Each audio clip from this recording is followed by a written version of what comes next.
Hey, Scott, you back there? Hey, Eric, what do you need? Brake fluid. Okay. It's .3, is that okay? Yeah, .3 works for this application. What are all the different dot? 3, 4, 5, what are they for? Well, what they're for is, DOT is DOT, Department of Transportation. And what that's all about is they rate brake fluids based on the wet and dry boiling point of the fluid and the chemical composition.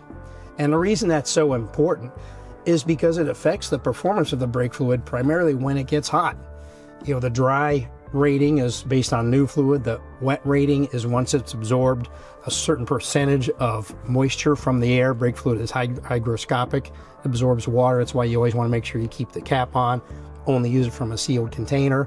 The thing is, all different types of brake fluid aren't necessarily compatible.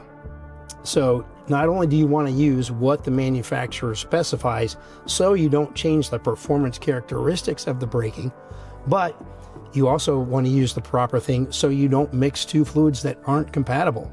So there really is something to changing all the brake fluid? Why do we change the complete brake fluid if it's a closed system? Well, we change it because even though it's a closed system, like I said, it absorbs moisture and absorbs it very easily. And it also will pick up particles and dirt and debris from the rubber components inside the braking system. Every time you take that cap off and you fill it, it's going to absorb a little bit of moisture. So it will absorb moisture over time, which can only make it boil quicker. And on today's cars, advanced cars with anti-lock braking systems, viscosity is a factor too. So there's even low viscosity brake fluid, which affects how the system works. So you have to be really careful to always use the correct brake fluid for the application. Wow.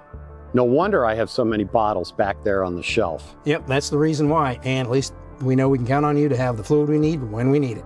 Absolutely. Good luck on that job. All right, see you later. Scott, we'll see you.